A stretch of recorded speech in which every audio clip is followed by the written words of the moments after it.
గోండు భాష అభివృద్ధి అంశాన్ని ప్రభుత్వం దృష్టికి తీసుకెళ్లేందుకు తన వంతు తోడ్పాటును అందిస్తానని కలెక్టర్ రాజశేష తెలిపారు. గోండు భాషలో తొడసం కైలాష్ రచించిన వడ్నోక మహాభారత్ కథ పుస్తకావిష్కరణ కార్యక్రమాన్ని ఆదివారం స్థానిక జడ్పీ సమావేశ మందిరంలో నిర్వహించారు. కార్యక్రమం ముఖ్య అతిథిగా హాజరైన కలెక్టర్ జ్యోతి ప్రజ్వలన చేసి పుస్తకాన్ని ఆవిష్కరించారు. అనంతరం ఆదివాసీ కళాకారిణి మార్సలకోల కళావతి మహాభారతంలో పాండవుల జననం గురించి గోండు భాషలో పాట రూపంలో తెలియజేశారు. ఈ కార్యక్రమంలో మహిళా కమిషన్ సభ్యురాలు ఈశ్వర్బాయ్, అస్ఫాబాద్ మాజీ ఎమ్మెల్యే ఆత్రం సక్కు, కాంగ్రెస్ నాయకురాలు ఆత్రం సుగుణ, పలువురు కవులు తదితరులు పాల్గొన్నారు. మహాభారతం గోండులకు తెలియాలన్న ఉద్దేశంతోనే భాషాభిమానంతో గోండు భాషలో రచించడం పట్ల టీచర్కు కలెక్టర్ అభినందనలు తెలిపారు. గోండు భాషాభివృద్ధికి కావలసిన సహకారాన్ని అందించేందుకు తన వంతుగా కృషి చేస్తానని తెలిపారు.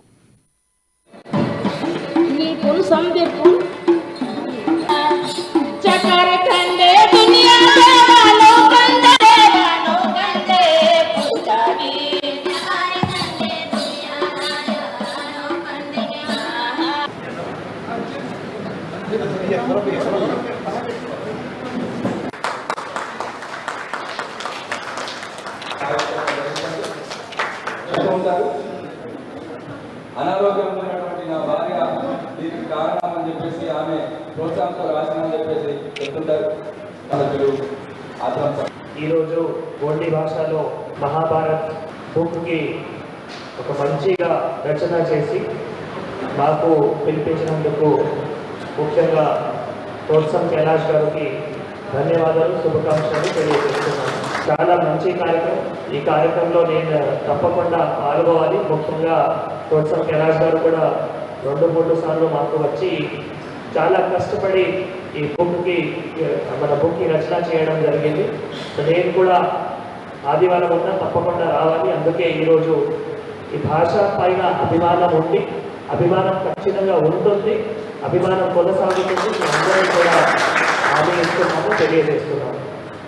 ఇందాక పెద్దలు చెప్పినట్లు మన భాష గోండి భాషకి ఇంకా పునాది మజబూత్ చేయాలి. ఆ పునాదికి మజబూత్ చేయడానికి కొంత ఆర్థిక సాయం కావాలి.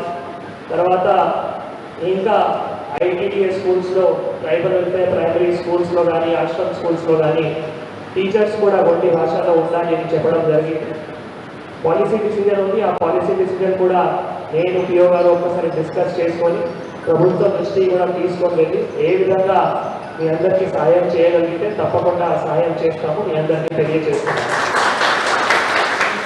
ముఖ్యంగా తొడసం కైలాష్ గారు వారికి కూడా ఈ బుక్ ఇంకా అంటే ఈ కమ్యూనిటీ మధ్యలో ఇంకా అందరికీ తెలవాలి. సో వాటికి సంబంధించిన కొంత